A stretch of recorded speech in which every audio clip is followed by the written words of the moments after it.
오늘 하나님께서 우리에게 주시는 말씀은 사도행전 26장 21절로 23절까지의 말씀입니다. 사도행전 26장 21절부터 23절까지의 말씀.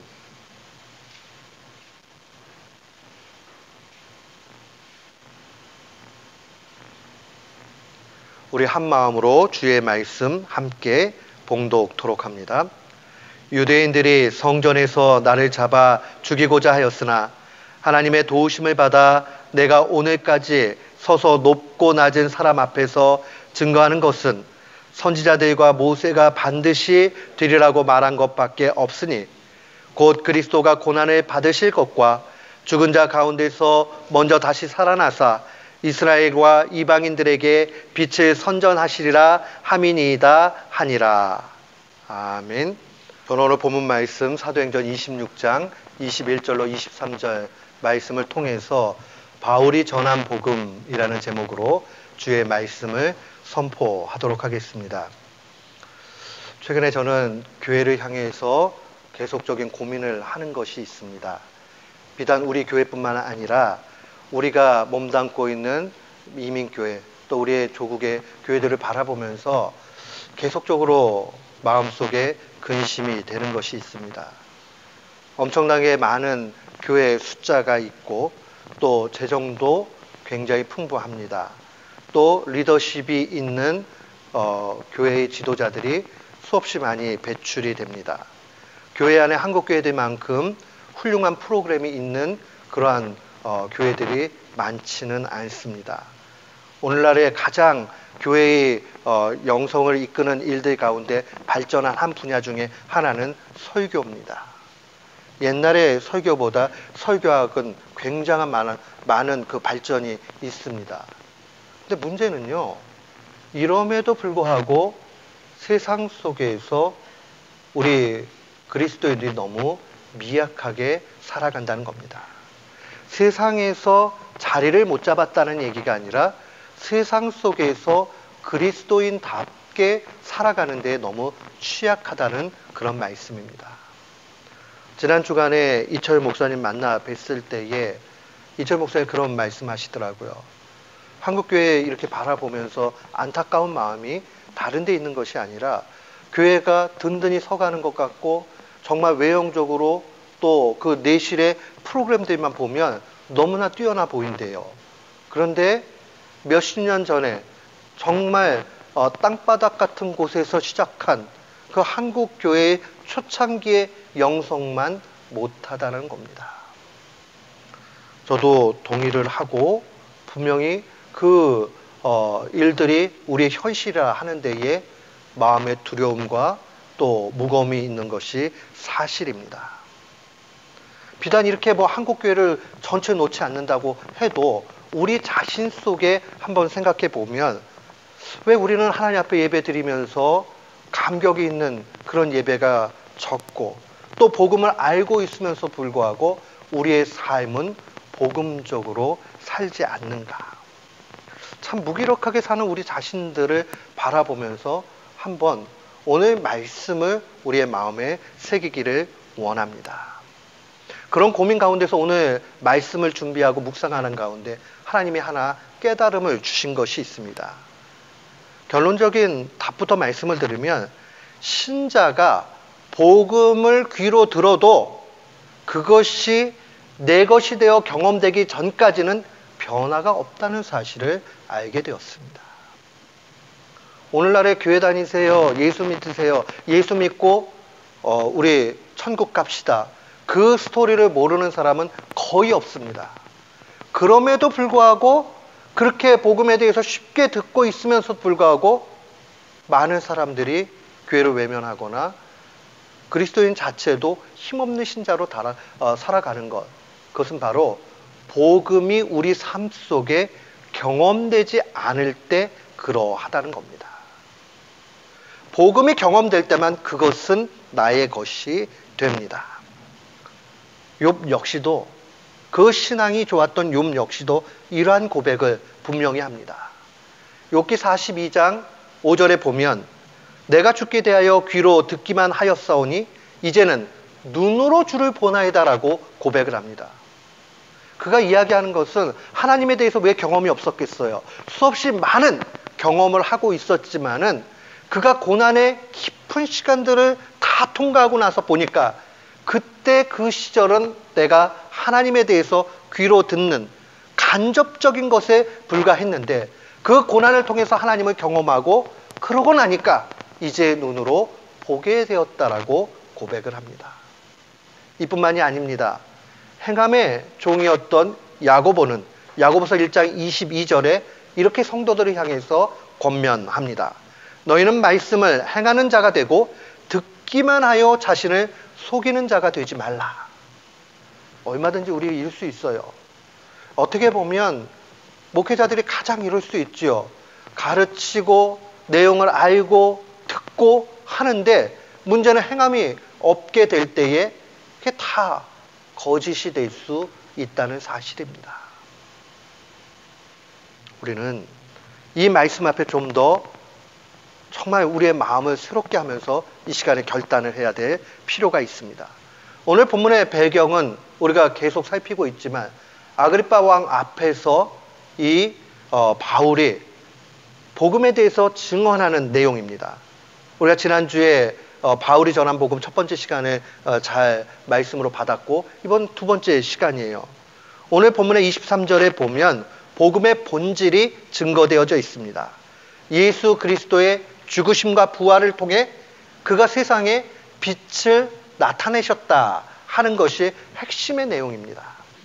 그의 죽으심과 부활 또 그것을 기초로 해서 세상 속에 빛을 선전했다라는 그 내용, 그것이 바로 복음입니다. 근데 중요한 것은요, 이 사실을 아는 거로만 끝나면 안 된다는 겁니다. 예수 그리스도가 죽으시고 부활하셨다는 그 사실이 내 삶 속에 경험이 돼야 되고 동시에 그를 선전하는 일들이 우리 삶 속에 열매로 나타나야 됩니다.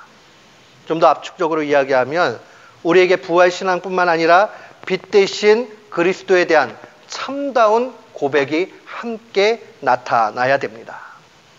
오늘 본문 21절로 23절에는 두 부류의 사람들이 등장을 합니다. 첫 번째 사람은 경건의 모양은 있어요. 그런데 복음을 제대로 모르는 사람이 등장을 하고 또 한 부류는 복음을 경험한 사람이 등장을 합니다. 전자는 종교 지도자들입니다.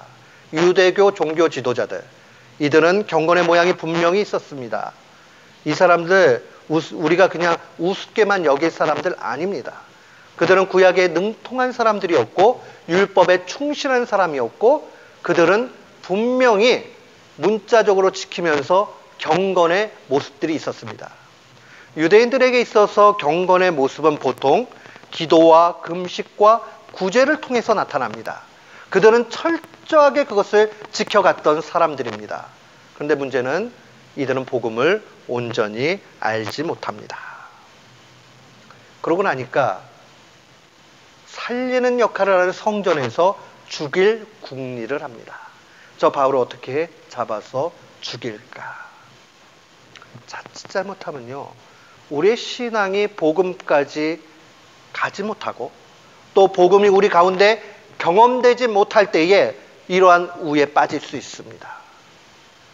교회들 안에서 수없이 많은 갈등과 어려움과 문제들이 일어나게 되는데 복음을 경험하지 못하면 그 장소에서 은혜를 받고 살리는 일을 해야 되는데 죽이는 일로 나아가게 됩니다. 우리는 얼마든지 사탄이 강하게 역사한다는 사실을 분명히 기억해야 됩니다. 학업도 마찬가지예요. 신학 공부를 하는 것은 귀한데 신앙이 없는 상태, 복음의 진수를 깨닫지 못하고 신학 공부를 하게 되면 그 다음에는 남을 죽이는 일이 돼버리고 자신이 죽는 일들이 된다는 사실을 분명히 알아야 됩니다. 수없이 많이 똑똑한 사람들이 허황된 이 사상에 빠져가지고 하나님의 말씀을 무시하고 그 가운데 엄청난 일들을 일으키는 것을 우리는 도처에서 보게 됩니다. 이뿐만이 아니죠. 교회 안에서도 직분자가 되고 일을 하고 그런데 복음의 체험이 없어요. 그러고 나니까 교회 안에 복음의 능력으로 이끌어 가야 될 지도자들이 세속의 방식으로 가게 됩니다. 그러면 교회는 모든 것을 세속의 방식으로 취하면서 가게 됩니다. 그럼 병들게 돼요. 교회가 병들게 되면 그걸로 끝나지 않습니다. 성도들이 다 같이 병듭니다. 그러면 영적으로 죽게 됩니다. 그렇기 때문에 복음을 체험하는 일들이 귀합니다. 오늘 유대 종교 지도자들에게 종교적 열심과 경건의 모양 그거 다 있었지만은 결국은 아무런 열매를 찾을 수가 없게 됩니다. 우리 자신을 한번 돌이켜 봐야 됩니다. 우리는 어쩌면 유대인의 종교 지도자들 같은 그러한 어리석음에 있지 않은가 하는 것을 살펴봐야 됩니다. 반면에 두 번째 부류의 사람 바울이 등장을 하지요. 그는 복음을 깨달았을 뿐만 아니라 동시에 경험한 사람입니다. 이게 중요해요. 머리로만 안 것이 아니에요. 그는 분명히 예수 그리스도의 죽으심과 부활 그 현장을 경험했습니다. 말도 안 되는 얘기죠. 그는 예수님 핍박하는 사람이었고 그 현장에 있어 본 적이 없어요. 그래서 늘 그가 예수님의 제자라는 사도권에 대해서 도전을 받았던 사람입니다. 야, 네가 예수님하고 함께 다니지도 않아 놓고 어떻게 사도라고 얘기하느냐. 초대교회 안에 아주 빅 이슈 중에 하나는 바로 바울이 사도라고 얘기하는 것에 대해서 수많은 사람들이 의문을 제기했습니다. 그때마다 그는 항상 담대히 얘기합니다. 하나님의 부르심을 통해서 그가 분명히 부활하신 예수 그리스도를 만났고 자신이 그 가운데 복음을 경험했다라고 이야기합니다. 가짜 얘기 아닙니다. 진짜입니다. 오늘날 우리에게도 이 모습이 분명히 요구됩니다. 우리는 복음을 바로 알아야 될 뿐만 아니라 우리의 삶 가운데 복음이 경험되어야 합니다. 우리들 이야기로 조금 와서 생각해 볼까요? 예수님 부활하셨다. 이 사실 교회 다니면 다 알잖아요. 좀 잘 안 믿어지시는 분들이 있을 수는 있는지 몰라도 대부분 다 믿잖아요. 그렇죠? 그런데 그게 우리의 삶하고 무슨 상관이 있습니까? 한번 잘 생각해 보세요. 2000년 전에 죽으신 예수 그리스도가 나하고 무슨 상관이 있는가? 그래요. 조금 상관이 있다라고 생각하면 이 정도 생각할 수 있겠지요. 야, 그분이 나를 위해서 죽으셨고 나는 그분의 보혈의 능력을 통해서 구원받았어. 그것을 깨닫게 되면요, 여기에서 더 큰 능력이 아주 세심하게 나타난다는 것을 경험하게 됩니다. 그렇기 때문에 우리는 복음에 합당하게 살게 됩니다. 그냥 머릿속으로 예수 믿고 천국 가지 이 정도 차원이 아니라 우리의 삶 가운데 하나하나가 그리스도와 연결돼서 해석이 되어지고 그렇게 살아야 되겠다 하는 것으로 귀결이 됩니다. 그래서 함부로 막 살 수가 없어요. 항상 복음에 합당하게 살 수밖에 없는 겁니다. 우리는 먼저는 복음의 본질을 확실하게 깨달아야 됩니다. 세상에서 담대한 정말 믿음의 그리스도인이 되기 원한다면 복음을 깨닫고 경험해야 하는 겁니다. 세례 요한이나 예수님이나 바울 사도나 한결같이 복음에 대해서 증거를 했습니다. 그리고 복음대로 살라고 명령하셨습니다. 그런데 현대교회는 문제가 되기 시작을 했어요. 어떤 문제가 있습니까? 복음을 믿으라 하는 구호를 전파하고 그 구호를 동의하고 믿는데 복음이 뭔지를 모르고 복음대로 살지 않는다는 데 있습니다. 잘 생각해 보세요. 예수님은 복음을 전하라 라는 구호를 전한 적이 없어요. 복음대로 살라고 말씀하셨어요. 그런데 우리는 오늘날에 열심을 내서 복음을 전하자라는 구호를 전하면서 복음의 삶과는 무관한 자가 되었다라는 것을 심각하게 통탄해 봐야 됩니다. 저 역시도 이 말씀에 자유롭지 못합니다. 정신을 우리가 좀 차려야 되지 않을까 싶은 생각이 듭니다. 정말 복음을 깨닫고 복음을 알고 그렇게 한다면 교회 안에 있는 수많은 문제들을 그렇게 해결하려고 할 수 있을까? 정말 하나님이 세우신 교회를 귀히 여기고 또 성도들을 귀하게 여기고 하는 마음들이 있다고 그러면 우리가 정말 이렇게 막 살 수 있을까? 주님이 내게 주신 인생을 귀하게 여긴다면, 복음에 합당하게 살아야 된다는 사실을 정말 안다면 우리가 이렇게 살 수 있을까? 사랑하는 성도 여러분, 구호 가지고 안 됩니다. 그렇게 살아내야 됩니다. 주님은 우리를 운동 경기장에 응원단으로 부르시지 않으셨습니다. 우리가 그 운동 경기장 안에서 선수로 뛰기를 원하십니다. 우리가 관객이 돼가지고 있는 한 우리의 신앙과 우리의 삶은 변하지 않습니다. 그저 좀 열광할 수는 있습니다. 야, 정말 금메달 땄대 하고 열광하고 좋아할 수는 있어요. 그러나 고생하고 힘들고 땀 흘리고 하면서 나중에 금메달을 딴 그 사람의 그 기쁨과 그 사람의 삶과는 분명히 차이가 있게 된다는 것을 기억해야 됩니다. 오늘날 우리 교회들의 연약함, 복음을 많이 듣고 있고 복음을 많이 아는 듯하나 결국 삶 속에 경험 없다 하는 것을 분명히 기억해야 됩니다. 바울 사도는 그래서 자신의 삶 가운데 복음이 경험되었음을 분명하게 나타냅니다. 22절 말씀을 봅시오. 22절 말씀에 보면 하나님의 도우심을 받아 내가 오늘까지 서서 높고 낮은 사람 앞에서 증거한다라고 이야기를 합니다. 복음에 압도되고 나니까 그가 성전에서 죽을 줄 알면서도 복음을 전합니다. 이게 세상을 향해서 담대한 거예요. 바울 바보 아닙니다. 바울 똑똑한 사람입니다. 바울 이미 알고 있습니다. 그가 성전에서 종교 지도자들 앞에서 예수 그리스도에 대해서 증언하게 되면 얼마나 큰 고난을 당하게 될지 분명히 압니다. 우리가 뭣도 모르고 할 때는 덜 무서워요. 근데 빤히 아는데 하는 것은 굉장히 힘듭니다. 그 일 하면 죽을 줄 아는데 한다는 것은요, 그거보다 더 센 게 있어야만 가능합니다. 무엇입니까?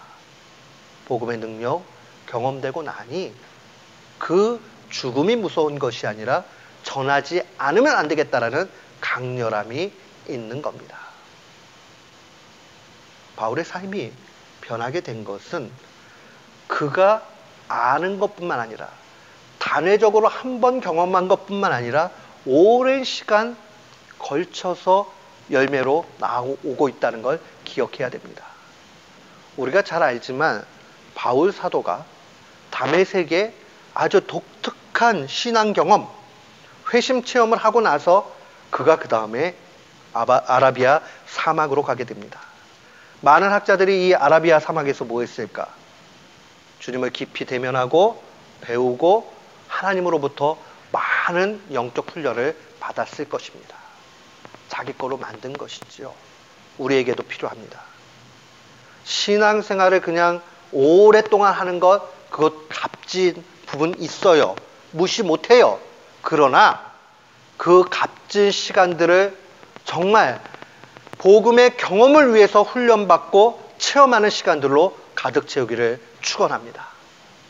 그렇게 될 때에 우리의 삶이 바뀌기 시작을 합니다. 주님은 우리에게 요구하십니다. 증인의 삶을 살라. 오늘 본문 말씀 보니 자기가 증언했다라고 얘기하잖아요. 증거했다라고 얘기하잖아요. 증인의 삶 아니에요. 고대로부터 증인이라는 말은요, 실제 목숨을 담보로 하는 그러한 표현을 가지고 있습니다.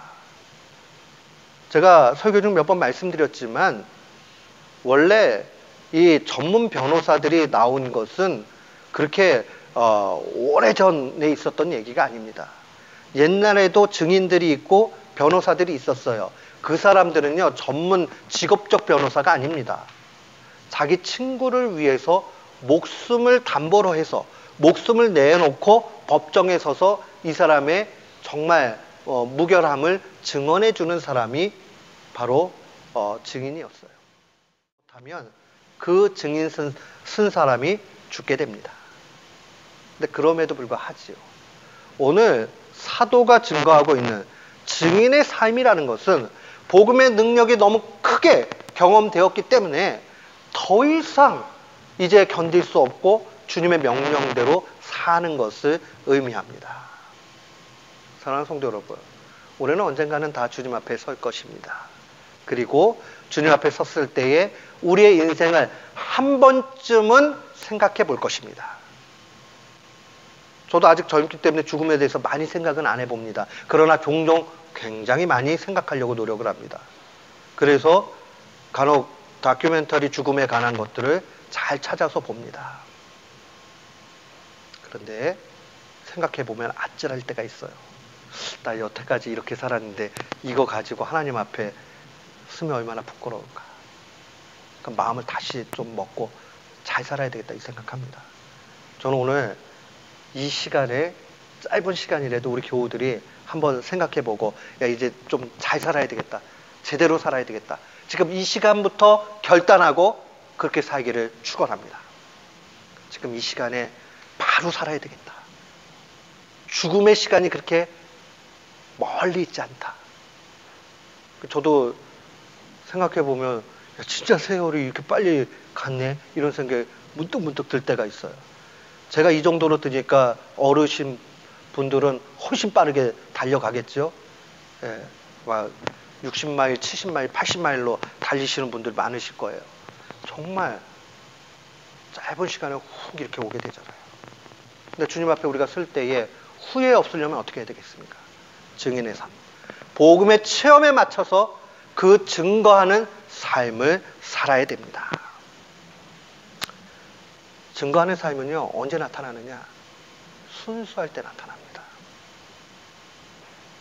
순수할 때. 주님이 정말 이 말씀 가운데서 그렇게 하라라고 말씀하시면 아낌없이, 의심 없이, 그저 있는 그대로 순박하게 따라가시기를 축원합니다. 제가 이렇게 한 살, 두 살 더 먹어가면서 느끼는 게 사람이 뭐가 제일 아쉬운가 이렇게 생각하니까 저는 개인적으로 어릴 때 순수함이 조금씩 바뀌어 가는구나 하는 게 제일 아쉽더라고요. 이 순수함이 회복된다는 게 그게 쉽지가 않아요. 근데 이 순수함은요 아주 귀합니다. 이 순수함 속에서 하나님을 경험할 수 있는 근거가 됩니다. 어떻게 해요? 주님의 말씀이 그렇다고 그러면요 그대로 아멘하고 순종해 가는 겁니다. 저는 우리 교우들이 하나님 말씀에 그대로 따라서 가는 교우들 되시기를 축원합니다. 그냥 순진한 마음으로. 제가 얘기하잖아요. 루터나 칼빈이나 이런 사람들은요 영성이 우리하고는 질이 다릅니다. 좀 더 피부에 와닿게 얘기하면요 인간의 종류가 달라요. 그분들은요 영적인 사람들이라. 근데 그분들이 자기의 그 신앙 과정들 속에서 깨달은 것을 하는 말들이 있어요. 루터가 찬양할 때 악한 영이 떠나간다 그렇게 한 구절들이 굉장히 많습니다. 그리고 찬양할 때 크게 찬양하라. 저는 그거 발견하고 나서 나보다 훌륭한 사역자들인데 당연히 그렇게 해야지. 저는 그 다음부터 그냥 순진하게 주의 말씀 받듯이 그렇게 크게 찬양하려고 노력을 합니다. 악한 영이 떠나가는 그 기적의 역사도 얼마나 귀합니까? 성경에 있는 수많은 말씀들을 의심 없이 그대로 받고자 결단을 합니다. 왜요? 여기 능력이 있기 때문에 그렇죠. 사랑하는 성도 여러분, 순진한 마음에서 순수한 마음에서 주의 말씀을 아멘으로 받는 귀한 교우들 되시기를 축원합니다. 아멘. 이게 우리가 어떻게 하면 복음에 합당한 삶을 살까? 오늘 본문 말씀에 두 가지가 나오는데 좀 잘 기억을 하셨으면 좋겠어요. 첫 번째로 우리가 부활 신앙 가운데 살아가야 됩니다. 부활 신앙 가운데. 주님 우리에게 명령하기를 복음에 합당한 삶을 살라고 분명히 말씀하십니다. 바울사도가 빌립보서 1장 27절로 28절에 오직 너희는 그리스도의 복음에 합당하게 생활하라. 이는 내가 너희에게 가보나 떠나 있으나 너희가 한 마음으로 서서 한 뜻으로 복음의 신앙을 위하여 협력하는 것과 무슨 일이든지 대적하는 자들 때문에 두려워하지 아니하는 이 일을 듣고자 함이라. 다른 말로 얘기하면요, 세상은 우리를 향해서 항상 대적을 하죠. 그들 앞에 쪼그라들지 않고 담대하게 그렇게 사는 거 보고 싶다는 거예요. 언제요? 복음에 합당하게 살 때. 복음에 합당하게 사는 것이 무엇인가? 그 바로 부활신앙으로 먼저는 살아가야 됩니다. 부활신앙. 부활신앙으로 살아간다는 것이 우리가 무슨 멀리 있는 이야기라고 생각하면 안 돼요. 오늘 본문의 23절 말씀을 보십시오. 23절 말씀에 보면 죽은 자 가운데서 먼저 다시 살아나셨다. 이 먼저라는 말이 굉장히 중요합니다. 이 헬라 사람들은 이 먼저라는 말을요, 여러 가지로 사용을 하는데 그 중에 하나가 무엇이냐면 어떤 일들이 계승되는 데 있어서 가장 모델이 되는 그때도 사용하는 말이 바로 먼저라는 말이에요. 오늘 본문은 그런 의미로 사용을 했어요. 그리스도께서 죽은 자들 가운데서 먼저 살아나셨다는 것은 샘플, 모델이 되주셨다라고 그렇게 번역을 하면 딱 맞습니다. 그러면 그 모델이 있으면 우리는 그리스도를 닮아가는 사람이고 그리스도를 따라가는 사람이지요. 그러면 1차적으로 우리도 예수 그리스도를 따라서 반드시 부활한다 하는 부활의 실제를 믿어야 됩니다. 이 부활의 실제를 믿지 않으면 능력 나타나지 않아요. 진짜로 되는 일을 믿지 않는데 거기에 뭘 기대할 수 있겠습니까? 근데 오늘날에 많은 사람들이 이것을 믿지를 않습니다. 이 극단적인 자유주의자들, 또 이성적으로 신앙생활 하는 사람들은요, 안 믿죠. 죽은 자가 살아나는 게 이성적으로 맞습니까? 우리의 머리로 어떻게 이게 이해가 가냐고요. 그러니까 자유주의자들은 어떻게 얘기하냐면 부활이라는 것은 진짜 죽었다가 살아나느냐, 이 리얼리티, 실제가 중요한 것이 아니라 의미가 중요하다 이렇게 가르칩니다. 여러분 속지 마세요. 이런 일들 수없이 많습니다. 야, 그 의미가 중요하지 무슨 뭐 진짜 됐는지 안 됐는지 그거 우리가 어떻게 하냐, 이런 분들 많이 있습니다.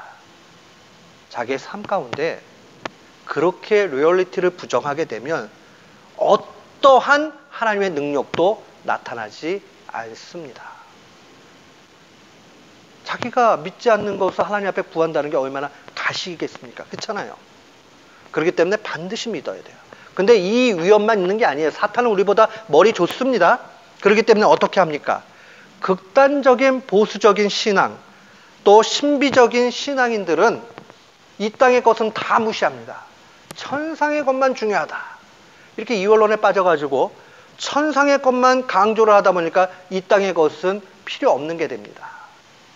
요게 생활의 모습으로 딱 자리를 잡으면 어떻게 되냐면 세상에 가서는 세상의 방식대로 삽니다. 교회에 오면 천상을 꿈꿉니다. 그러니까 세상에 나가면 거짓말할 거 다 하고 욕할 거 다 하고 나쁘게 살 거 다 하고 천상이 안 중요하니까, 지상이 안 중요하니까, 이 땅의 삶이 안 중요하니까 정말 그렇게 살아요. 속여먹을 거 다 속여먹으면서 하고, 그러나 교회에 오면 천상의 것이 중요하니 하나님 앞에 빌어야지요. 그러면 가짜가 되고 맙니다. 부활신앙은 그런 것 아니에요. 부활신앙은 고린도전서 15장에 나와 있는 대로 맨 마지막 절 뭐라고 돼 있어요? 59절에 그러므로 너희는 주의 일에 더욱 힘쓰는 자가 되라. 주의 일에 힘쓰는 사람이 되는 겁니다. 천상의 부활의 신비를 믿기 때문에 이 땅 가운데 성실하게, 이 땅 가운데 자기의 소명에 맞게 최선을 다해서 살아가는 것이 부활신앙의 참된 모습입니다. 부활신앙이니까 어차피 죽으면 그 다음이 더 중요하니까 라고 하면서 이 땅 가운데 막 사는 것이 아니라, 바울사도가 그러잖아요. 바울사도는 칼빈과 웨슬리 또 루터 이런 사람들보다 더 깊은 차원을 경험한 사람입니다. 3층천의 신비를 경험했던 사람입니다. 근데 그가 이야기하기를 주의 일에 더욱 힘쓰는 자가 되라고 이야기합니다. 현실을 도피하고 현실 모르겠다 하고 사는 것이 아니라 주의 일에 더욱 힘쓰는 자가 되라고 분명히 명령합니다. 그리고 우리는 그렇게 살아가야 하는 겁니다. 신앙에 있어서 균형 잡힌 것은 매우 중요합니다. 이 땅만 강조하게 되면 하나님의 나라가 없어지게 되고, 하나님 나라만 바라보게 되면 이 땅 가운데 막 살게 됩니다. 근데 하나님의 나라는 항상 균형 잡혀져 있지요. 이 땅 가운데 임한 하나님의 나라가 있고, 우리가 장차 들어가서 얻게 될 천국 하나님의 나라가 분명히 있습니다.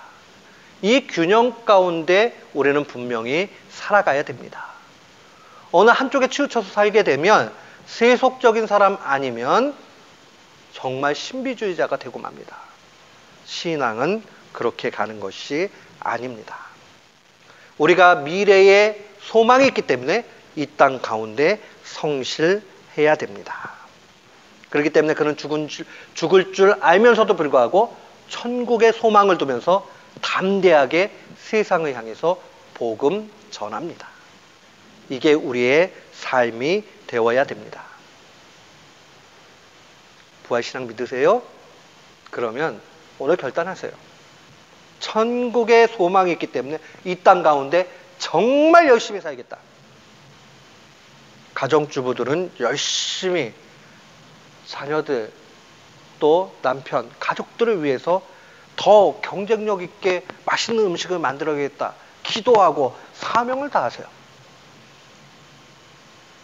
직장생활 하시는 분들은 하나님의 나라가 있기 때문에 내가 이곳에서 선교지라 생각하고 더 열심히 일을 해야 되겠다. 결단이 있으세요. 공부하시는 분들은 나보다 똑똑하고 훌륭한 사람들이 많이 있으나 하나님 내게 공부할 기회를 주셨으니 내가 목숨 걸고 저들을 위해서 더 많이 공부해야 되겠다. 그 마음으로 가셔야 됩니다.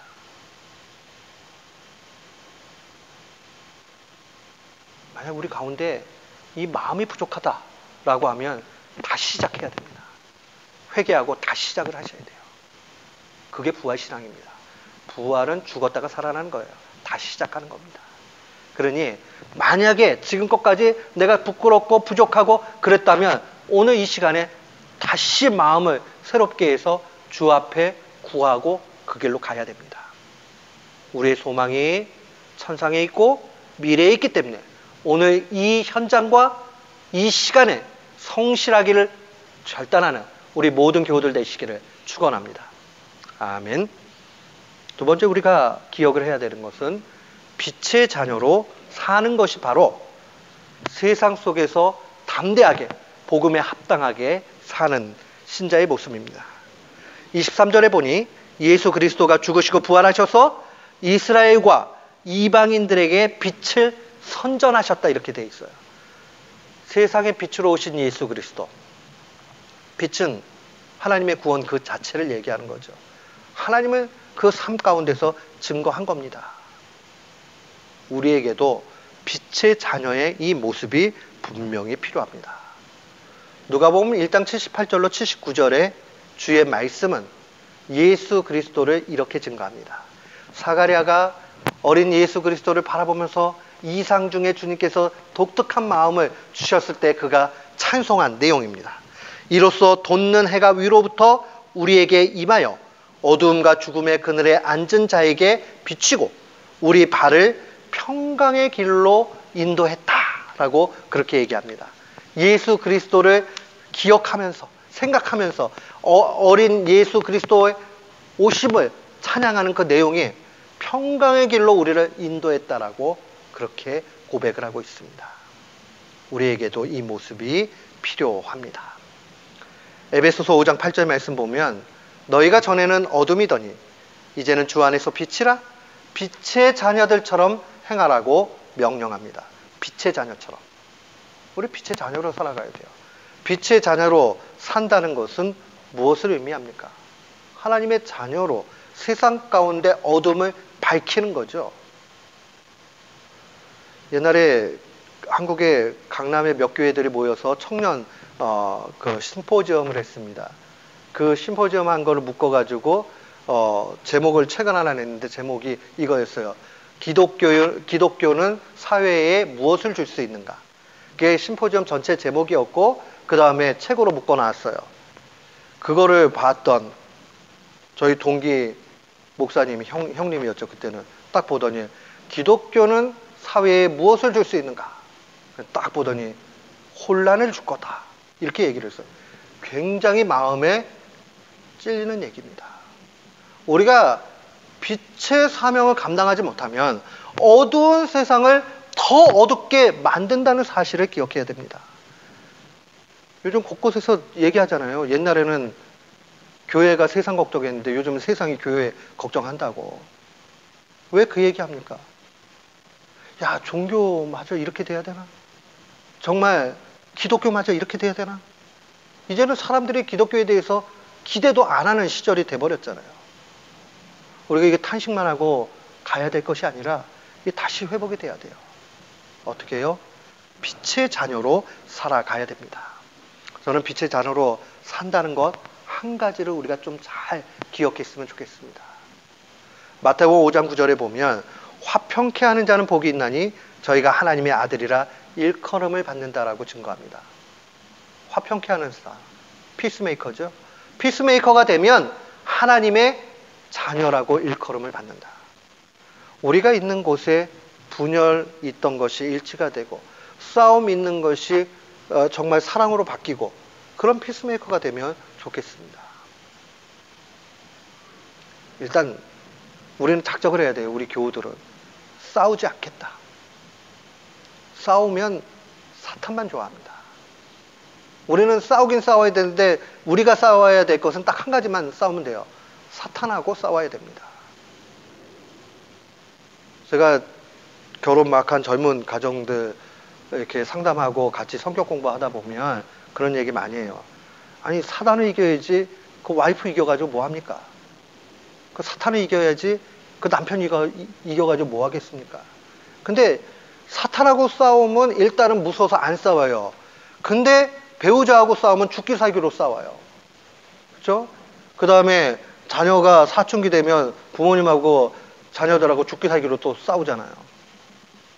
그러니까 그러면 안 되고 빛의 자녀로 정말 하나님께서 우리에게 요구하시는 것을 바라보면서 그렇게 살아갈 수 있는 모습이 필요합니다. 오늘 주의 말씀 우리에게 명확하게 얘기합니다. 부활신앙은 미래의 소망을 갖고 천국의 소망을 갖지만은 이 땅 가운데 성실히 하는 것이고 동시에 우리가 빛의 자녀로 사는 것은 우리가 있는 곳마다 화평의 열매가 있는 것입니다.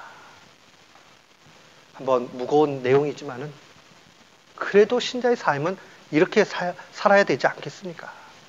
그 사실을 기억하면서 오늘도 내일도 날마다 승리하는 귀한 교우들 되시기를 주님의 이름으로 축원합니다. 아멘. 우리 이 시간에 주님 앞에 한번 기도합시다. 기도할 때에 하나님 오늘 말씀대로 결단하며 살게 해주십시오. 머리로만 알면 안 돼. 지금 결단하셔야 돼요. 지금 결단하고 그렇게 사셔야 우리에게 열매가 있는 것입니다. 다 같이 한번 묵상으로 기도합시다.